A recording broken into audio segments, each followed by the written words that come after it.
Orthodox സഭയുടെ പരമാധികാരി, ആ സഭയും സഹോദരി സഭയായ യാക്കോബ സഭയും തമ്മിലുള്ള പ്രശ്നങ്ങൾ, പരസ്പര വൈരാഗ്യങ്ങൾ അവസാനിപ്പിച്ച് ഉദാത്തമായ ക്രിസ്തീയ സാക്ഷ്യം സമൂഹത്തിന് കാഴ്ചവെക്കുന്നതിന് വേണ്ടി ഇരു സഭകളും സമാധാനത്തോടെ പരസ്പര സഹവർത്തിത്വത്തിലേക്ക് പ്രവേശിക്കുവാനുള്ള ആഹ്വാനം നൽകിയതിനെപ്പറ്റി എൻ്റെ പ്രതികരണം എന്താണ് എന്ന് അറിയുവാൻ വളരെ താല്പര്യപ്പെട്ട് പല ആളുകൾ എന്നോട് ബന്ധപ്പെടുത്ത് അപ്രകാരം ഒരു വീഡിയോ ചെയ്യണം എന്ന താല്പര്യം കാണിച്ചത് കൊണ്ടാണ് ഞാൻ ഈ വീഡിയോ ചെയ്യുന്നത്. ഈ വിഷയം തികച്ചും തള്ളിക്കളഞ്ഞ് പരിപൂർണമായി ഉപേക്ഷിച്ച് വെച്ചിരുന്നതാണ്. കാരണം ഇതിനെപ്പറ്റിയുള്ള എൻ്റെ നിലപാട് ഞാൻ മുൻപ് വെളിപ്പെടുത്തിയിട്ടുള്ളതാണ്. അത് വെളിപ്പെടുത്തുമ്പോൾ രണ്ട് കൂട്ടർക്കും എൻ്റെ നിലപാടിനോട് പ്രയാസമുണ്ട്. പ്രത്യേകിച്ച് ഓർത്തഡോക്സ് സഭയ്ക്ക്. അവരിൽ പലരും എന്നോട് ചോദിച്ചത്, യാക്കോബ സഭയിൽ നിന്ന് എത്ര രൂപ കൈപ്പറ്റിയിട്ടാണോ താനിങ്ങനെ അഭിപ്രായം വരുന്നതുകൊണ്ട് വിളമ്പുന്നത്, തള്ളി മറിക്കുന്നത് എന്നാണ് ചോദിച്ചത്. അങ്ങനെ ചോദിക്കുന്നതിൽ അതിശയോക്തിയില്ല. അത് അങ്ങനെ തന്നെ ചോദിക്കേണ്ടതാണ്. കാരണം ഇന്ന് ക്രിസ്ത്യാനിക്ക് കുഞ്ഞുവിരൽ അലക്കണമെങ്കിൽ പണമുണ്ടാകണം. പണം ലക്ഷ്യമാക്കി മാത്രമേ മനുഷ്യൻ സഞ്ചരിക്കാവൂ, അല്ലെങ്കിൽ എന്തെങ്കിലും ആശയം പങ്കിടാവൂ എന്ന ഓർത്തഡോക്സ് എന്ന് പറഞ്ഞാൽ ഡോഗ്മാറ്റിക് അഭിപ്രായമുള്ള ഒരു വ്യക്തിയോ സമൂഹമോ പ്രതികരിക്കുമ്പോൾ പണക്കൊതി കൊണ്ട് മാത്രമേ ഒരു വ്യക്തി ഒരു നിലപാടെടുക്കത്തുള്ളൂ എന്ന് ദൃഢമായി വിശ്വസിക്കുവാനുള്ള എല്ലാ ന്യായവുമുണ്ട്. അതുകൊണ്ട് എനിക്കതിൽ പരാതിയില്ല. തന്നെയുമല്ല, ഒരു വിഷയത്തെപ്പറ്റി നമുക്ക് പറയാനുള്ളത് പറഞ്ഞ ശേഷം വീണ്ടും അതിനെ ആവർത്തിച്ച് പരാമർശിക്കുന്നതിൽ അർത്ഥമില്ല എന്നതുകൊണ്ടാണ് ഞാൻ ഈ വിഷയം പരിപൂർണമായി അങ്ങ് മാറ്റിവെച്ചത്. എന്നാൽ പലരുടെയും ആവശ്യം ബഹുമാനിച്ച്, ആളുകളുടെ അഭിപ്രായത്തെയും ആവശ്യങ്ങളെയും ബഹുമാനിക്കുന്ന ഒരു നിലപാടാണ് എനിക്കുള്ളത് എന്നതുകൊണ്ട് മാത്രം ഞാൻ ഈ ഒരു സംഭവത്തെപ്പറ്റി എൻ്റെ ഇപ്പോഴുള്ള ചിന്ത വെളിപ്പെടുത്താൻ പോവുകയാണ്. അതൊരു ചെറിയ കഥയിൽ കൂടെ അവതരിപ്പിക്കുന്നതായിരിക്കും ഉചിതം. പണ്ടൊരു നായാട്ടുകാരൻ കാട്ടിൽ വേട്ടയാടാൻ പോയി. അപ്പോൾ അവന് വേണ്ടത് കരടിയുടെ തൊലി കൊണ്ട് ഒരു നല്ല കോട്ടുണ്ടാക്കണം. ബെയർ കോട്ട് വലിയ വിലയുള്ള കാര്യമാണ്. ഇട്ടാൽ വലിയ സുഖമാണ്. പ്രത്യേകിച്ച് വളരെ തണുപ്പുള്ള സ്ഥലങ്ങളിൽ വസിക്കുന്നവർക്ക് അതൊരു വലിയ നേട്ടം തന്നെയാണ്. സാധാരണ അത് വില കൊടുത്ത് വാങ്ങിക്കാനൊക്കെ വലിയ പ്രയാസമാണ്. അപ്പോൾ വേട്ടയാടി ഒരു കരടിയെ പിടിച്ച് അതിൻ്റെ തൊലി കൊണ്ട്, ഫർ, രോമം നിറഞ്ഞിരിക്കുന്ന തൊലി കൊണ്ട് അത് വേണ്ടതുപോലെ പ്രോസസ്സ് ചെയ്ത് ഒരു കോട്ടുണ്ടാക്കി ധരിച്ചാൽ നല്ല ഗമയുമാണ്, ശീതകാലത്ത് സുഖവുമാണ്, എല്ലാം കൊണ്ടും നേട്ടമാണ്. അതുകൊണ്ട് ഇദ്ദേഹം നല്ലൊരു വേട്ടക്കാരനാണ്. നായാടി മൃഗങ്ങളെ പിടിക്കാൻ വിദഗ്ധനാണ്. പിന്നെ കയ്യിൽ തോക്കുമുണ്ട്. അപ്പോൾ അദ്ദേഹം കാട്ടിലേക്ക് പോയി. അപ്പോൾ ഇന്ന സ്ഥലത്ത് കരടി കാണുമെന്ന് അദ്ദേഹത്തിന് നന്നേ അറിയാം. അപ്പം അതേ സ്ഥലത്ത് പോയി പ്രതീക്ഷിച്ചതുപോലെ ഒരു വലിയ കരടി അദ്ദേഹത്തിൻ്റെ മനസ്സ് സന്തോഷം കൊണ്ട് നിറയത്തക്കവണ്ണം, അദ്ദേഹത്തെ മോഹിപ്പിക്കത്തക്കവണ്ണം സുന്ദരമായ, നല്ല വലിപ്പമുള്ള, കണ്ടാൽ മനസ്സിന് ഇണങ്ങുന്ന ഒരു കരടി നിൽക്കുന്നു. അപ്പോൾ അദ്ദേഹം കയ്യിലുണ്ടായിരുന്ന തോക്കെടുത്ത് അതിനെ വെടിവെക്കാനായി ഉന്നം വെച്ചപ്പോൾ കരടി പറഞ്ഞു, 1 മിനിറ്റ്, നമുക്ക് ഒരു സംവാദത്തിൽ കൂടെ ഇത് ഒന്ന് കൈകാര്യം ചെയ്യാം. അപ്പോൾ വേട്ടക്കാരൻ പറഞ്ഞു, എന്നാൽ ആയിക്കൊള്ളട്ടെ. അപ്പോൾ കരടി പറഞ്ഞു, നിങ്ങൾക്കെന്താണ് വേണ്ടത്? അപ്പം വേട്ടക്കാരൻ പറഞ്ഞു, എനിക്ക് വേണ്ടതൊരു ഫർ കോട്ടാണ്. അപ്പോൾ കരടി പറഞ്ഞു, നല്ലതാണ്, വളരെ നല്ലതാണ്, ആരും മോഹിക്കുന്നൊരു കാര്യമാണ് ഈ ഫർ കോട്ട്. പ്രത്യേകിച്ച് എൻ്റെ ശരീരത്തിൻ്റെ ഈ സമ്പത്തായ ഈ ഫർ അതുകൊണ്ടുണ്ടാക്കുന്ന കോട്ട് നിങ്ങൾക്ക് നന്നായി യോജിക്കും.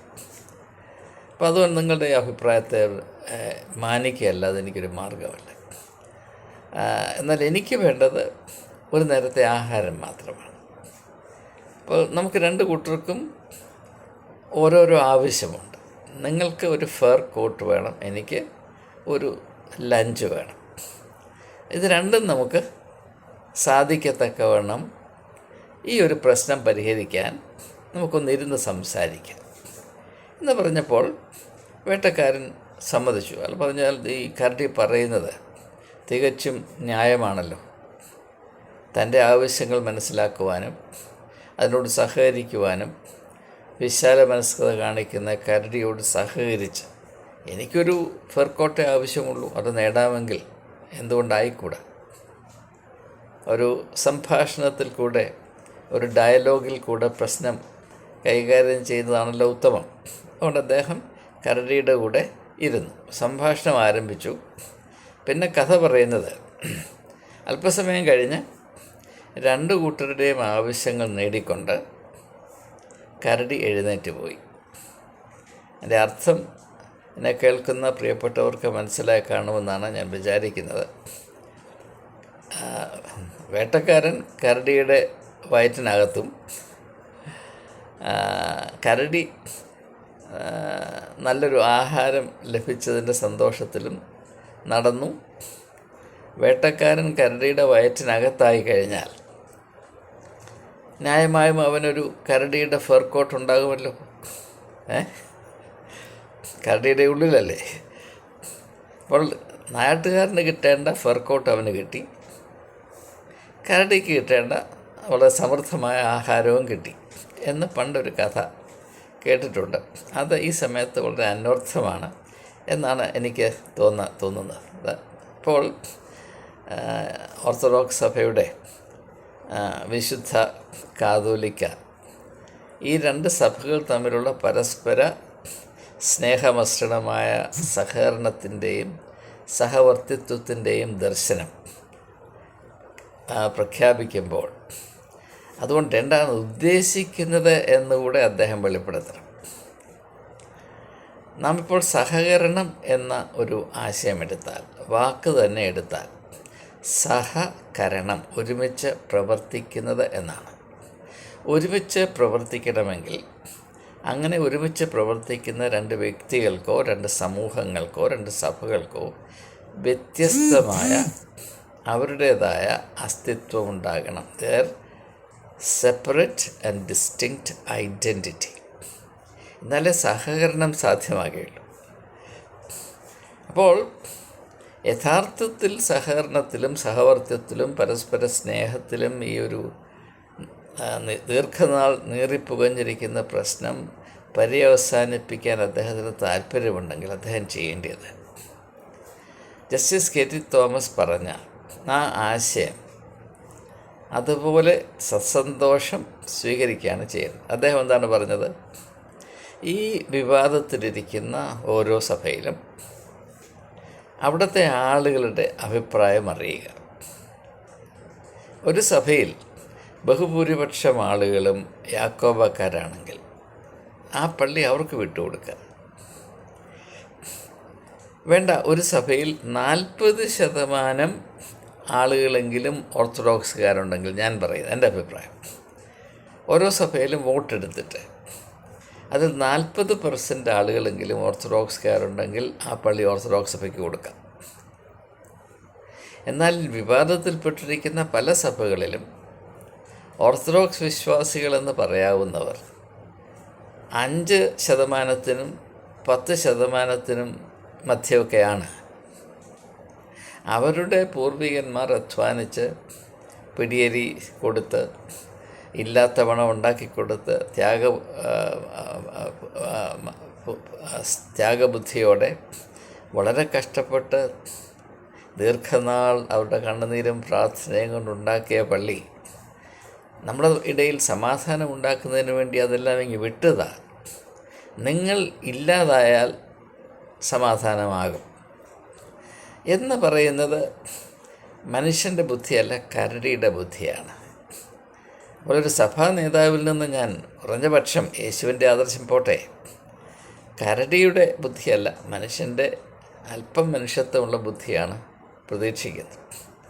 ഇപ്പോൾ ഇവിടെ നാം മനസ്സിലാക്കേണ്ട ഒരു കാര്യം, ഈ ഒരു തർക്കം ആദ്യം മുതൽ അവസാനം വരെ ഇതിൽ ആത്മീയമായ എന്തെങ്കിലും പ്രശ്നമോ അല്ലെങ്കിൽ ലക്ഷ്യമോ മനുഷ്യർക്ക് നന്മ വരണം എന്ന എന്തെങ്കിലും ചിന്തയോ ഒന്നുമില്ല. ഇത് പണക്കൊതി കൊണ്ട് മാത്രം, അത്യാർത്തി കൊണ്ട് മാത്രം. മോഹിക്കരുത് എന്ന് 10 കൽപ്പനയിൽ പറയുമ്പോൾ അതിമോഹം കൊണ്ട് മാത്രം എല്ലാറ്റിനെയും സമീപിക്കും, കഴിയുന്നതെല്ലാം ഞാൻ വിഴുങ്ങും, അതിനെനിക്കുള്ള യോഗ്യതയും അവകാശവുമുണ്ട്, സാമാന്യ നീതിബോധത്തിന് ഞാൻ പുല്ലുവില കൽപ്പിക്കും എന്ന വിധത്തിലുള്ള നിലപാടെടുക്കുമ്പോൾ അത് ക്രിസ്തീയമാണ് എന്ന് സമ്മതിക്കാൻ അല്പം പ്രയാസമുണ്ട്. ഇത് മനസ്സിലാക്കാൻ നമുക്ക് ഒരു ഉദാഹരണം അല്പം ഒന്ന് പരിശോധിക്കാം. ഇപ്പം നിങ്ങളും നിങ്ങളുടെ അയൽക്കാരും തമ്മിൽ അതിർത്തി തർക്കമുണ്ട് എന്ന് വയ്ക്കാം. എൻ്റെ ചെറുപ്പകാലത്ത് ഞാൻ ഒത്തിരി അതിർത്തി തർക്കങ്ങൾ കണ്ടിട്ടുണ്ട്. അത് അയൽക്കാർ തമ്മിലാണല്ലോ അതിർത്തി തർക്കമുണ്ടാകുന്നത്. അപ്പോൾ യാക്കോബ സഭയും ഓർത്തഡോക്സ് സഭയും അവർ അതിർത്തി തർക്കമുള്ള അയൽവാസികളാണ് എന്ന് നമുക്ക് സങ്കല്പിക്കാം. അപ്പോൾ ഈ വഴക്കങ്ങ് മൂർച്ഛിച്ച് കഴിഞ്ഞപ്പോൾ അതിൽ മിടുക്കനായ ഒരുത്തൻ അപ്പുറത്തെ വീട്ടിലെ കാരണവരോട് പറഞ്ഞു, നമുക്ക് ഈ വഴക്ക് അവസാനിപ്പിക്കാം. എത്രയോ 40-50 വർഷമായിട്ട് നമ്മളിങ്ങനെ തല തല്ലി കയറുന്നു, മറ്റുള്ളവരൊക്കെ നമ്മളെ പഴിക്കുന്നു, ദുഷിക്കുന്നു, നമ്മുടെ പേര് കേട്ടാൽ ആളുകൾ ഛർദ്ദിക്കും, നമുക്കിതിനൊരു മാറ്റം വരുത്തും. അപ്പോൾ ചെയ്യാം, എന്താണ് ചെയ്യേണ്ടത് പറഞ്ഞു. വളരെ ലളിതമായി നമുക്കിത് പരിഹരിക്കാം. അപ്പോൾ എന്താണോ പറ. അപ്പോൾ അദ്ദേഹം നിങ്ങളോട് പറയുകയാണ്, നിങ്ങളുടെ വീടും പറമ്പും എല്ലാം എനിക്കതാ, എന്നിട്ട് എൻ്റെ വീടിൻ്റെ ഒരു മൂലയ്ക്ക് നിങ്ങളെ ഇരിക്കാൻ ഞാൻ സമ്മതിക്കാം. അപ്പോൾ നമ്മൾ തമ്മിലുള്ള തർക്കം അങ്ങ് തീരും. നിങ്ങളുടെ സ്വത്ത് മുഴുവൻ എൻ്റേതായി കഴിഞ്ഞിട്ട് പിന്നെ എൻ്റെ ചൊൽപ്പടിയിൽ നിങ്ങൾ എങ്ങനെ അവിടെ ഇരുന്നു എന്ന് പറയുമ്പോൾ നമുക്ക് പിന്നെ തർക്കമില്ലല്ലോ എന്ന് പറയുന്ന ബുദ്ധിയാണെങ്കിൽ അത് നീതിയുക്തമായ ഒരു സമീപനമല്ല എന്ന് പ്രത്യേകിച്ച് എടുത്ത് പറയേണ്ട കാര്യമൊന്നുമില്ല. നിങ്ങളുടെ നീതിബോധം പരീശന്മാരുടെയും ശാസ്ത്രിമാരുടെയും നീതിബോധത്തെ അതിജീവിക്കുന്നില്ല എങ്കിൽ നിങ്ങൾ സ്വർഗരാജ്യത്തിൽ കടക്കയില്ല നിശ്ചയം.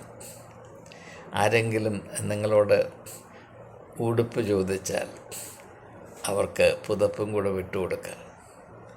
ആരെങ്കിലും 1 മൈൽ കൂടെ പോകാൻ ഹേമിച്ചാൽ 2 മൈൽ കൂടെ പോവുക. ആരെങ്കിലും നിന്നെ ഒരു ചെകിട്ടത്തടിച്ചാൽ മറ്റേ ചെകിടും കാണിച്ചു കൊടുക്കുക. ഇപ്രകാരമുള്ള ആശയങ്ങളൊന്നും നമുക്കൊരു കാലത്തും സ്വീകാര്യമാകുകയില്ല. അതുകൊണ്ട് ഞാൻ അത് യാക്കോബക്കാർക്കോ ഓർത്തഡോക്സുകാർക്കോ ഏതെങ്കിലും ഒരു ക്രിസ്തീയ സഭയ്ക്കോ യേശുവിൻ്റെ ഏതെങ്കിലും പഠിപ്പീര് ബാധകമാണ് എന്ന് ഞാൻ ഒരിക്കലും പറയില്ല. യേശുവിനെ അങ്ങ് ദൂരെ മാറ്റി നിർത്തിയെങ്കിൽ മാത്രമേ നമുക്ക് നമ്മുടെ ഇപ്പോഴുള്ള മതപരമായ ബോധത്തിൽ നമ്മുടെ സഭകളെ സന്ധിക്കുവാനും അതിൻ്റെ സാമ്പത്തികമായ ആ വലിപ്പം, വികസനം പൂർവാധികമായ സാമർഥ്യത്തോടെ നിലനിർത്തുവാനും സാധ്യമാകുകയുള്ളൂ. നമ്മുടെ നേട്ടങ്ങൾ വർദ്ധിപ്പിക്കുന്നതിന് ഏറ്റവും വലിയ വിലങ്ങുതടി യേശു തന്നെയാണ്. അതുകൊണ്ട് ഇരു കൂട്ടരും കൂടെ ചെയ്യേണ്ടത് ആദ്യമേ ഒരു ധാരണയുണ്ടാകണം. അതായത് യേശുവിൻ്റെ പേര് ഇനിയും ഈ 2 സഭകളും ഒരിക്കലും ഉച്ചരിക്കുകയില്ല. യേശുവിൻ്റെ പേര് പറയുന്നവനെ പള്ളിയിൽ നിന്ന് മുടക്കും. അവൻ്റെ ആശയങ്ങൾ, അവൻ്റെ ആദർശങ്ങൾ, അവൻ്റെ നിർദ്ദേശങ്ങൾ ഇങ്ങനെയൊക്കെ ആയിരുന്നല്ലോ എന്ന് അബദ്ധത്തിൽ പോലും ആരെങ്കിലും ഓർമ്മിപ്പിച്ചാൽ അന്ന് അവന് ഭ്രഷ്ട് കൽപ്പിക്കണം.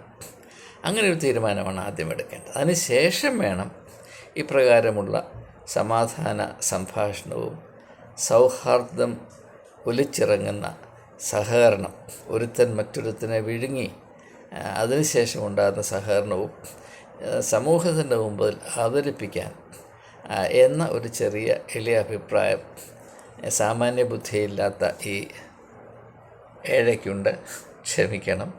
അപ്പോൾ അതുകൊണ്ട് ഈ രണ്ട് സഭകളും കേരളത്തിൽ ഇന്നുവരെയും പൊതുജനത്തിൻ്റെ മുൻപിൽ അവതരിപ്പിച്ചുകൊണ്ടിരിക്കുന്ന സ്തുത്യർഹമായ ക്രിസ്തീയ സാക്ഷ്യത്തിന്